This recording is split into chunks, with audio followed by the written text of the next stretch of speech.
the breakout room with me for that really terrific discussion. Really appreciated all that you brought to it. And actually, with that in mind, I want to thank all of you who showed up tonight and um, exhibited vulnerability and a desire and an interest in connecting with others about these topics that are so important and so energizing in many ways, to be able to have these conversations in what feels like a nice, safe place, this beautiful space that Nelanie and the rest of her collaborators have created. So thank you for that, and thank you for inviting me.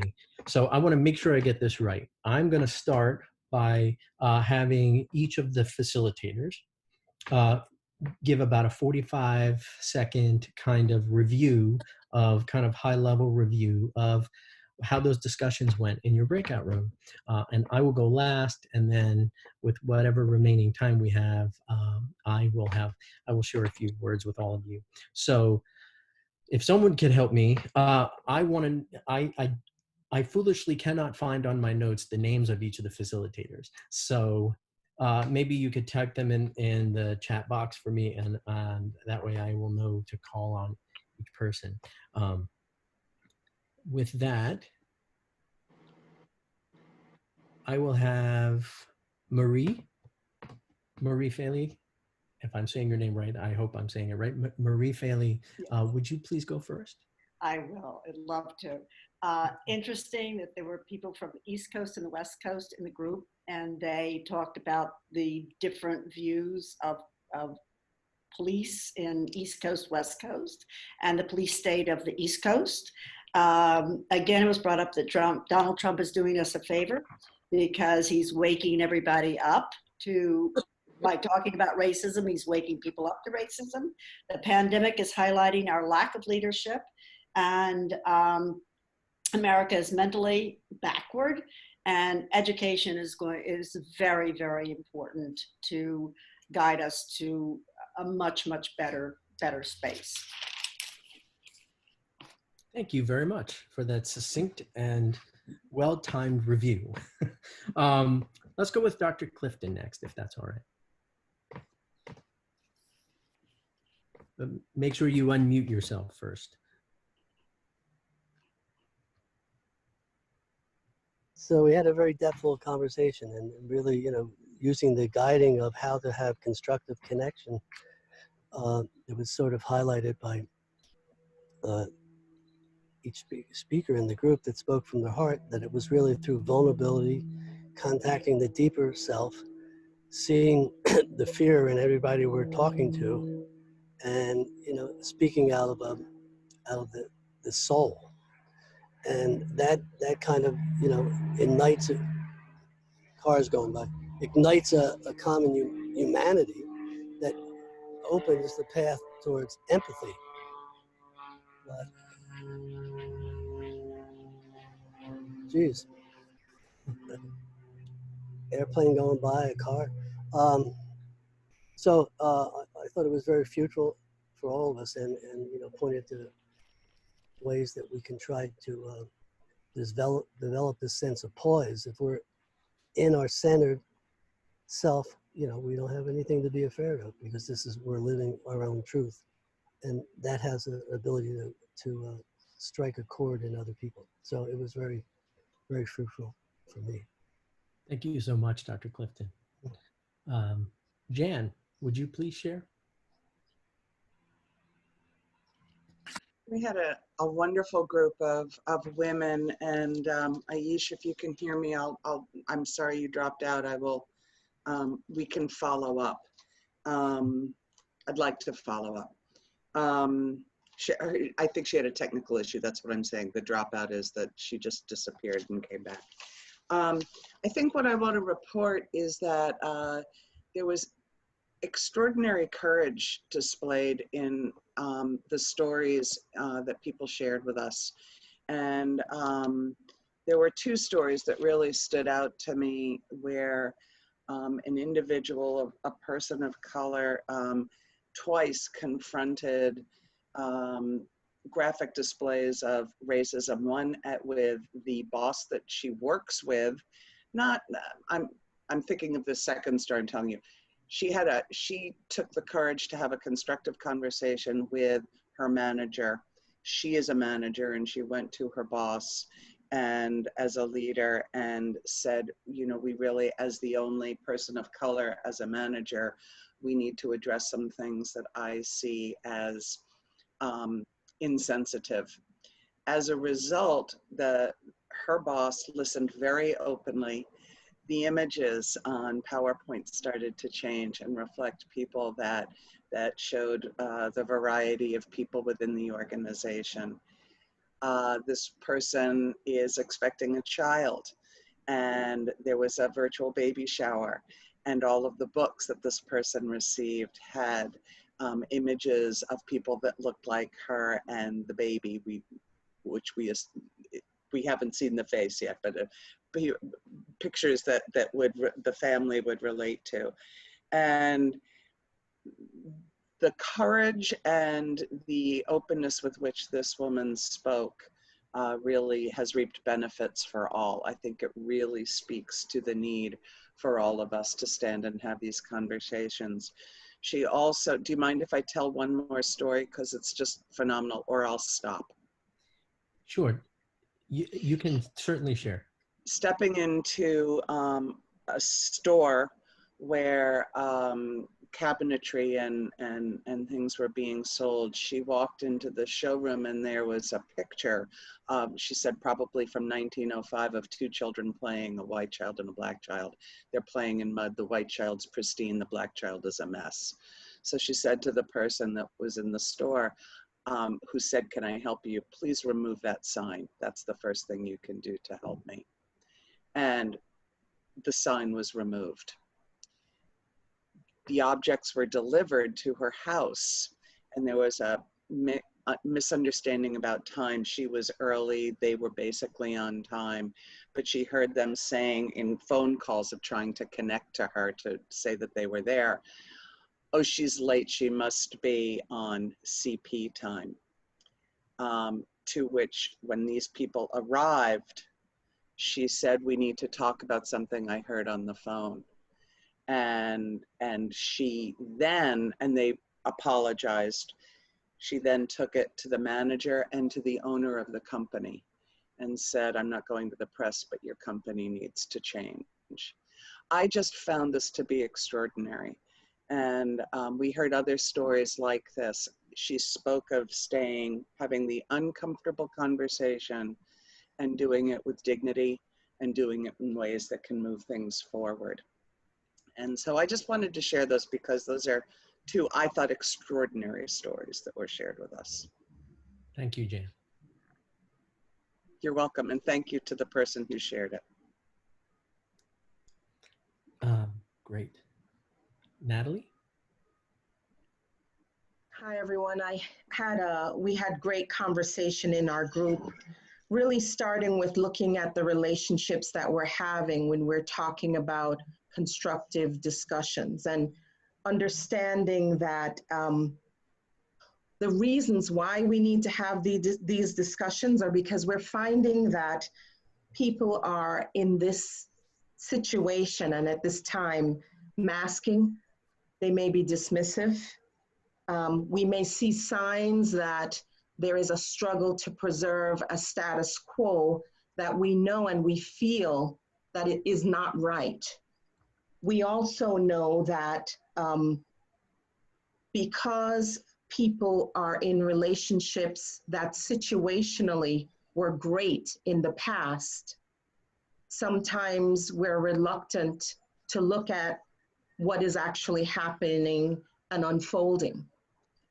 People in one context or in one situation were greatly supportive. We identified, but in this environment, we're sensing and becoming aware of different things.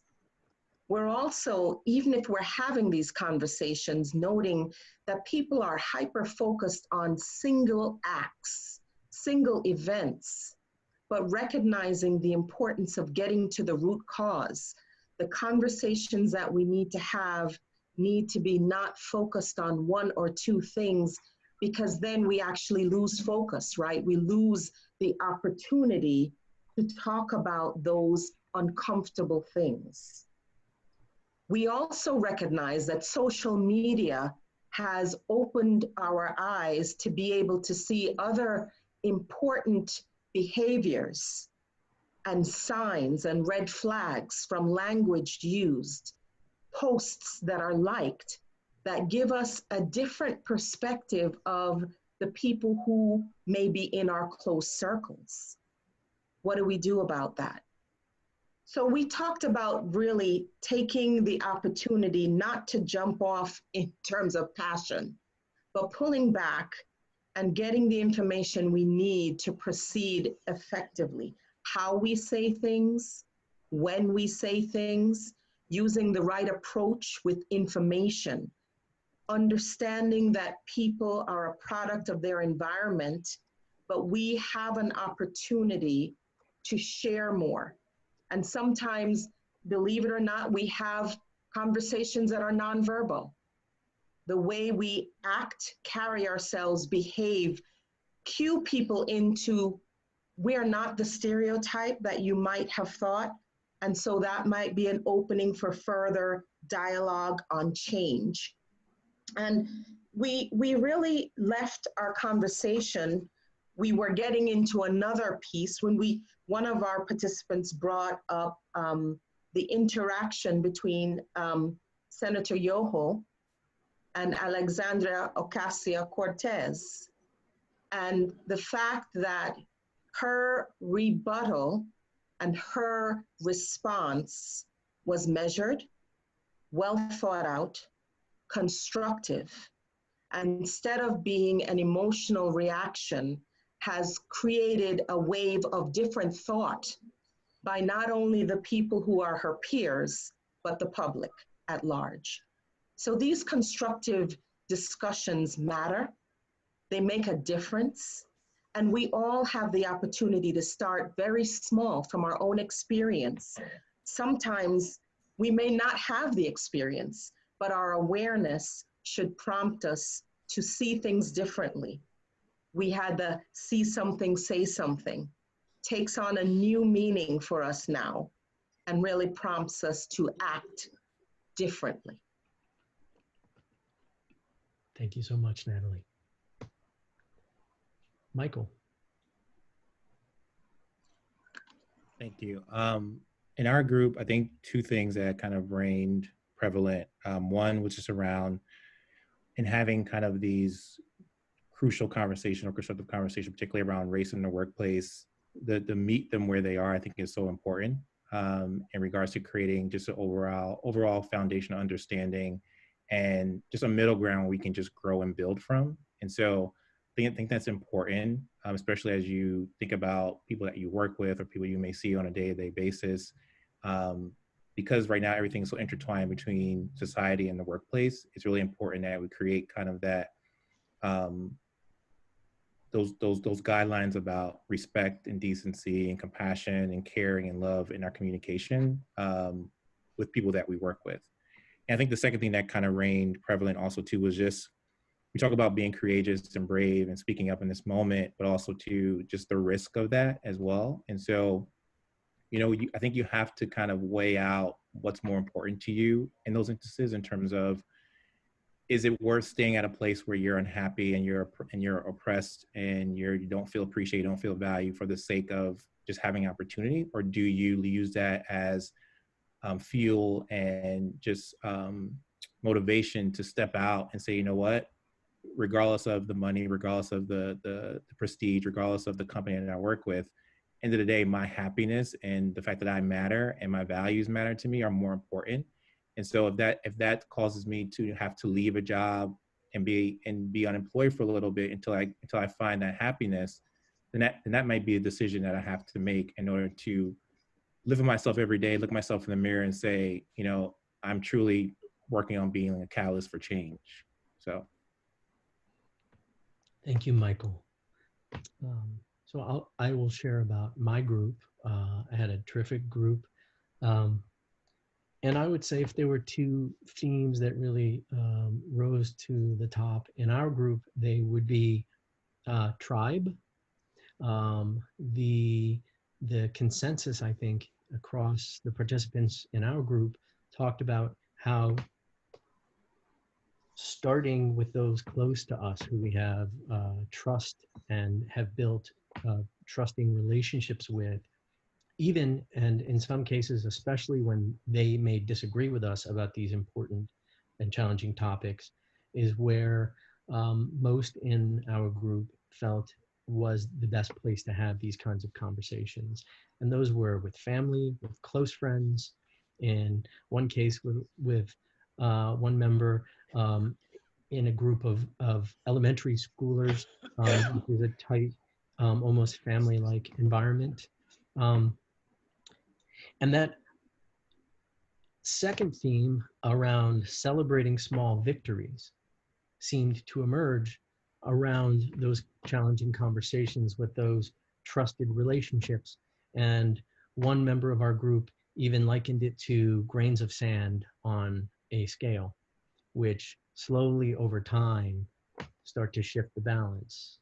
And I found that really, really powerful and fascinating, especially for me, who I turned 49 on Tuesday. So my son reminds me I'm close to finishing the first half century of my life.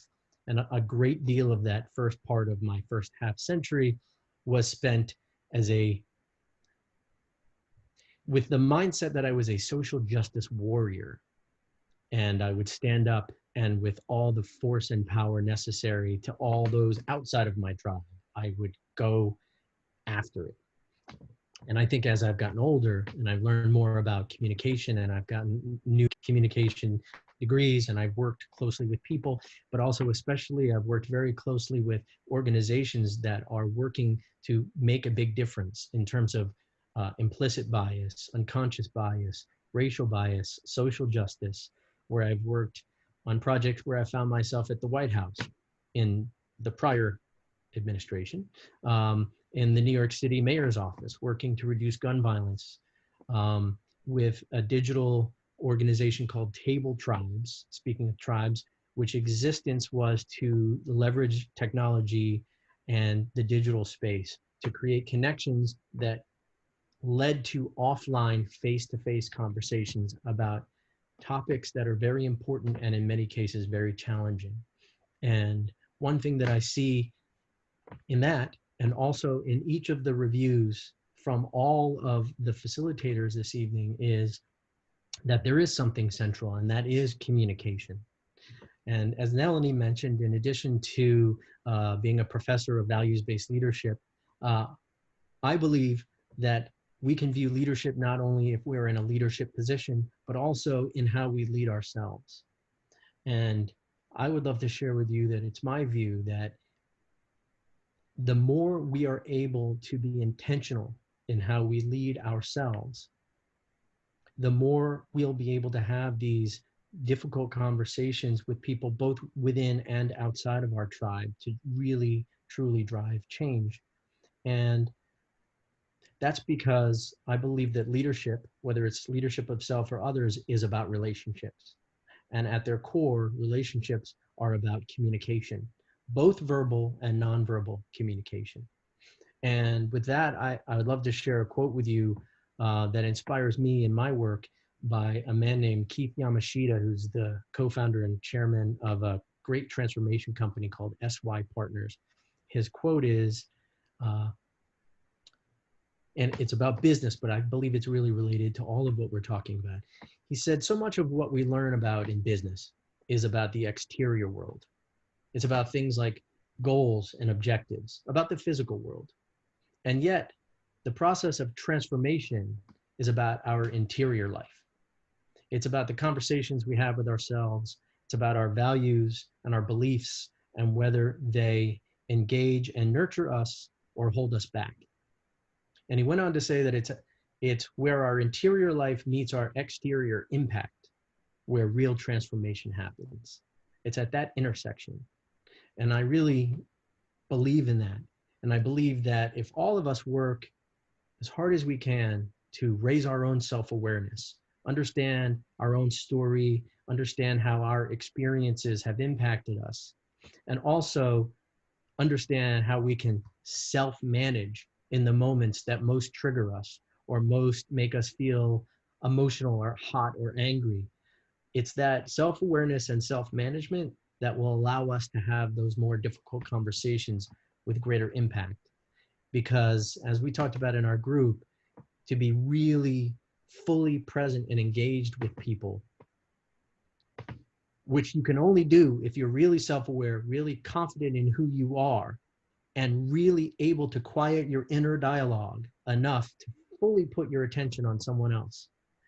That, as someone mentioned earlier, I think Dr. Clifton, that could be instrumental in our ability to break through to empathy, not just to be able to better share our own story, as many, if not most of us did tonight in one way, shape, or form, but also to be open to others with opposing point of views to at least understand their story or what drives their perceptions of the world. And that can drive at least the next step in the conversation.